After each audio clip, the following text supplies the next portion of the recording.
Hi. Empathy is wild. Have you ever picked up on somebody else's energy and thought, why the fuck am I crying? This is not mine. Why am I so angry? This is not mine.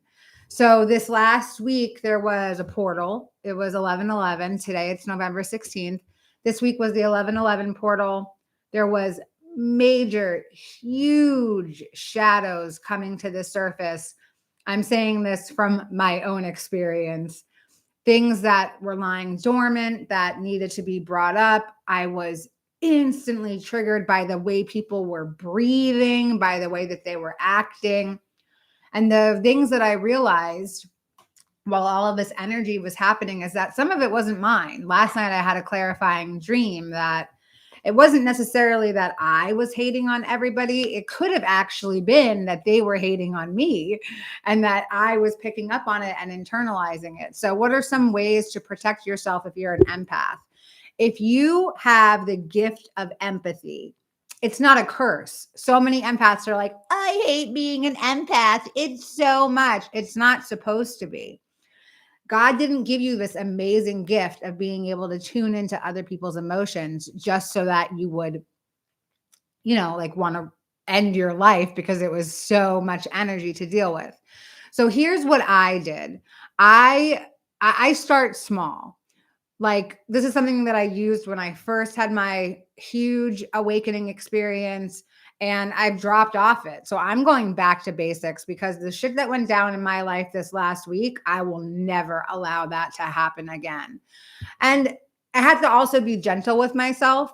I'm new here. You know what I mean? Like, I'm new on earth. I'm still kind of new in recovery. I'm definitely new at friendships and relationships with other people. Like, I'm not pretending like I'm some kind of expert on life.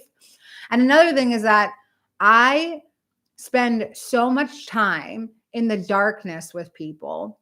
I spend so much time in the shadow that sometimes it can be really challenging for me to remember to call in the light. So here's my new process. I mean, it's not new, it's old, but like, here's my process. I put a protective shield around myself first thing in the morning. Everything that's going into my shield: empathy, tolerance, patience, acceptance, unconditional love, seeing everyone as a divine reflection to me, and letting my life be that way. Right. So, sorry, I got a phone call. It was a little distracting. Um,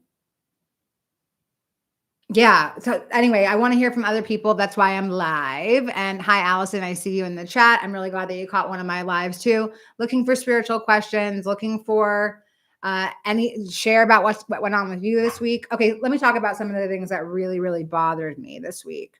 Is that people were so inauthentic.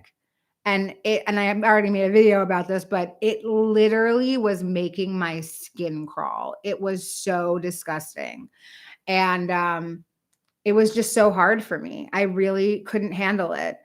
And I have to remember that there was a time in my life when I was really inauthentic, and it's not a reflection on the person. Like, it's a protection mechanism. People are scared to truly be themselves because, like, they think that they'll be persecuted or they'll be rejected or they'll be abandoned. And I have to remember that not everybody is where I'm at. Like, not everybody has to do the things that I do. But for some reason this weekend, I had no tolerance, and the shadow of intolerance really presented itself to me. And so I have to figure out ways to cultivate more tolerance in my life. Some of the other things that popped up for me was how insecure people are. People are wildly, wildly insecure. I mean, it is so sad. Like, don't you know how much God loves you? Don't you know, like, what a fucking miracle you are? That we have spirit guides and angels on the other side who think that we are fucking top dog. We are beyond, like, we're the bravest. And that's what everybody on the other side is cheering us on, saying right now. Like, holy shit, they're on Earth. That's fucking incredible. That place is nuts. So we really truly are like we're superstars. We really are. And so I try to walk through life that same way. Like I walk through life like I'm a fucking queen, y'all. Okay. And like I'm walking around the dirty streets of New York City, like down in the subway, and I just have my head held so high, chin up, and I feel like spiritual royalty because I am here on earth serving God and living my purpose. And you can do the same thing. Okay, let's see. There's some stuff in the chat. Thank God. I just stopped by to tell you that your story is inspirational to all of us. Dorothy, stop it. Hi, Richard. Happy to see you. Yeah, that's another thing is like my story tried to, by the way, I got new dentures, so I'm having a hard time talking, but I'm the only way to get better at it is to keep doing it. So the thing about, like this story is so transformational. It's so impactful. It's so powerful. And now I hold myself to this insane degree inside my mind that like, I just celebrated my 5 years out of, I'm having a real hard time with the D's. I just celebrated 5 years out of substance use disorder treatment. And I said to myself, I really thought that I was going to be further along than I am. Multi 6-figure business, beautiful luxury home, amazing, healthy, romantic partnership, health, wellness in my vessel. My light shines through. I'm of service to other people. I've created community. I'm a part of community. I'm a mentor. I'm a friend. And I want to be further along in my life than that. So that's some kind of perfectionist shadow that is coming up that's saying like, well, your book should be published and you should be speaking on stages all over the world. And, X, Y, and Z, or insert fucking unrealistic expectation on myself here. So yeah. Anyway, I need to say that out loud, I guess. My boyfriend's in the chat telling me that my hair light looks really good. If you guys don't know what that is, that's this little light right here. It's shining from above. And also that the groceries for my in-person sharing group have just arrived. So once a month, I host an in-person gathering. It's free. And it's inside New York City. And it's just a space for spiritual community. People need to share their stories. I'm not a teacher there. I don't lead anything. There's nothing that I can teach you that you can't teach yourself in a space like this. This is about fostering the energy of community and how powerful, other people can be on our journey. It really is incredible. So yeah, I wrote a book, and then I hired a writing coach to tell me how my book is. And she was like, it's trash. I mean, like she didn't say it like that. That's how I took it. And so now I'm rewriting a book, which seems like a harrowing task, which is why I'm spending my free hour on YouTube Live instead of writing. But I do have a lot of support, and I have to remember that. I have so much support. And so I'm here for it. What else about empathy? Anyway, yeah, like, I don't know. Empathy sucks. I hate feeling people's feelings. Just kidding. I love it. I love being able to sit with a person and being able to like really read what's going on with them. But the thing is that most of the time people are lying.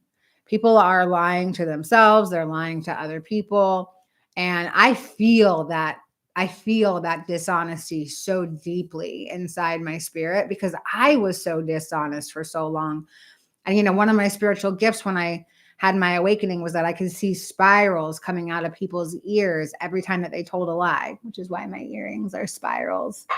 And so I feel those spirals, and it makes me feel crazy because I'm like, why the fuck are you lying to me? Like, who am I? I'm nobody. Like, you don't have to impress me. You don't have to make up a story. Like, how exhausting it is to make up a bunch of stories to try to remember who you're supposed to be. But I just was confronted with a lot of people like lying to themselves this week. And I guess it should make me grateful that I no longer do that. I don't have to lie to myself. I'm aware of my flaws. I'm aware of my strengths. I am aware of my challenges, and I'm aware of my triumphs. And that's really all that I can ask. But when somebody pretends to be like hyper secure and then you watch them like crumble apart, it's a lot. Or when somebody is like just so bypassing and so fake, it's also very a lot. I don't know if you guys can relate. Okay, let's see. Loving the grocery store analogy blows my mind. Yeah, I love that my imagery came through that way. I think it's because I ate a lot of cereal as a kid, honestly.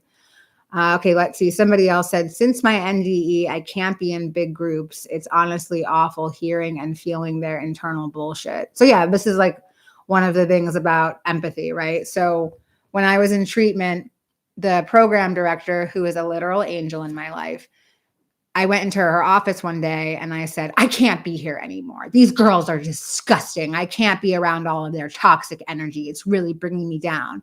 And I just want to be high vibe and light and love. And I just want to ascend. And she said to me, you can be the thermostat or you can be the thermometer. You can walk into a room and you can take the temperature or you can set the temperature. You decide. And she explained to me that she's been working inside of that facility for 25 years, being around all different sorts of women who are quote unquote toxic, dealing with trauma, addiction, losing their kids, anger, rage, just everything. And she doesn't let any of it affect her in 25 years because she's the motherfucking thermostat.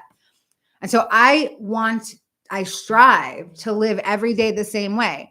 I'm the thermostat. I set the tone. But if I'm in a bad mood, if I'm hungry, angry, lonely, tired, if I feel not safe, not secure, if I'm in a new environment, my nervous system has to reset to where I am. And so I'll lash out like a fucking wounded animal in a cage. I mean, it can get really, really bad. And like, honestly, I'm not the bitch that you want to fuck with. Okay. Like for real. I still got the streets in me, like all the way. So yeah, like that's a thing. Like you really have to know that empathy is a gift. And when you learn to channel, accept, and integrate your gift is no longer a curse. It's a blessing. And being able to dial into people's energy is so important because it makes people feel seen and understood. But if they don't understand their own feelings, then it could be a lot for you as like somebody who's empathetic and trying to read a situation. Okay, I think you know what? I'm going to pull a card for everybody. Because sometimes like this will make you feel safer about someone's psychic abilities than me just saying, hey guys, guess what? God loves you, wants the best for you, and connect to your joy. But let's see what comes up. Think of a question.